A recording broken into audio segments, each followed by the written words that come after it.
Subject क्या है। आज हम डिस्कशन करेंगे सब्जेक्ट के बारे में कि सब्जेक्ट क्या है। आमतौर पर आलमी इदारों में हमें सिखाया जाता है, किस एंगल पर सिखाया जाता है? इस एंगल पर सिखाया जाता है कि काम करने वाले को सब्जेक्ट कहा जाता है। तो मैं आप लिखता हूं कि द डूअर एन एक्शन, काम करने वाले को सब्जेक्ट कहा जाता है। लेकिन वो लोग ये एग्जांपल देते हैं कि अली बीट्स इरफान, अली ने इरफान को मारा। अब यहां पे हमारे पास आता है अली, हमारे पास क्या आता है? सब्जेक्ट भी है और एजेंट भी है इस जुमले का। तो मतलब वो लोग समझते हैं कि यार काम करने वाले को क्या कहा जाता है? सब्जेक्ट कहा जाता है। सही है। लेकिन अगर मैं एक सेंटेंस लिखूं कि कराची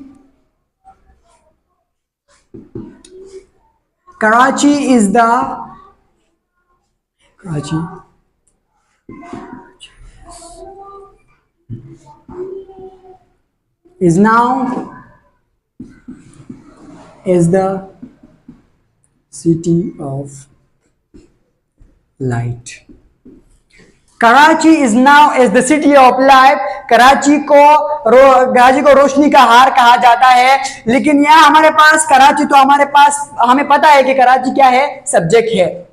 कराची हमें पता है कि सब्जेक्ट है, लेकिन हमारे पास यहाँ कोई काम करने वाला नहीं है। मतलब यहाँ पर सब एजेंट जो है गायब है। तो मतलब हमने जो डेफिनेशन पढ़ा है कि काम करने वाले को सब्जेक्ट कहा जाता है, तो ये the precise and 110% the wrong definition of this subject, कि काम करने वाले को सब्जेक्ट कहा जाता है। सो मैं आपको लिखता हूं कि यहाँ Karachi is not as the city of light, मतलब ये 100% क्या है? गलत है। हमारे पास दूसरा मैं आपको लिखवाता हूं कि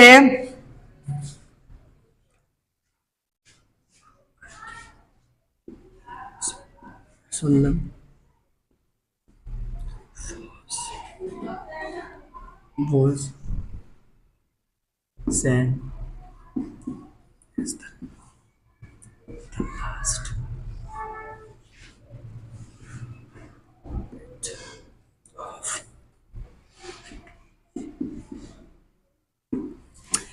मैंने लिखा है कि मोहम्मद सल्लल्लाहु अलैहि वसल्लम was sent as the last prophet of Allah। अल्लाह ताला ने हजरत मोहम्मद सल्लल्लाहु अलैहि वसल्लम को आखिरी नबी बनाकर भेजा था। यहाँ तो हमारे पास मोहम्मद सल्लल्लाहु अलैहि वसल्लम ऑलरेडी क्या है? सब्जेक्ट है। ऑलरेडी क्या सब्जेक्ट है। लेकिन मसला ये आ रहा है कि हमारे पास एजेंट क्या है? अल्लाह ताला। तो मतलब ये है कि जो डेफिनेशन हमने पढ़ा है कि काम करने वाले को सब्जेक्ट कहा जाता है, तो ये 110% is wrong definition of the subject. Okay, for example मैं एक और एग्जांपल देता हूं कि मैंने ये उठाया कि अली इज बीटिंग, अली को मारा जा रहा है। लेकिन यहां फिर क्या हो रहा है कि यहां सब्जेक्ट तो हमारे पास आ रहा है, अली है, लेकिन कौन अली को मार रहा है ये हमें पता नहीं है। मतलब एजेंट यहां पर गायब है। तो मतलब ये है कि जो डेफिनेशन हमने याद किया है या पढ़ा है, तो वो बिल्कुल गलत है। अगर मैं इस जुमले को पूरा करूं कि बाय इरफान, अली को मारा जा रहा है इरफान के जरिए, तो मतलब ये है कि एजेंट हमारे पास क्या आता है? इरफान आता है, और अली हमारे पास क्या आता है? सब्जेक्ट आता है। मतलब ये दोनों डिफरेंट है। ऐसा नहीं है कि काम करने वाले को सब्जेक्ट कहा जाता है। सही है। अब मैं the precise as the correct definition I write on the board the subject about, okay what are and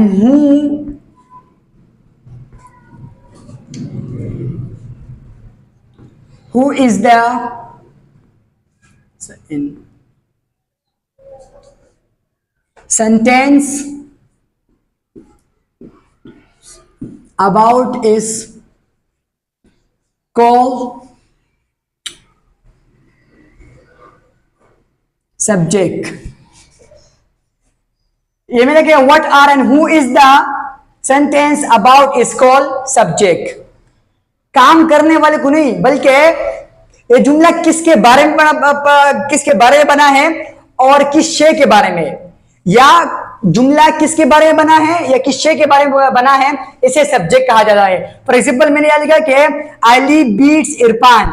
Ali जो है हमारे पास इसलिए नहीं है कि अली काम करने वाला है, बल्कि इसलिए है कि अली के जरिए ये जुमला बनाया गया है। तो सही है। अब यहां मैं आ जाऊं कि Karachi is known as the city of light.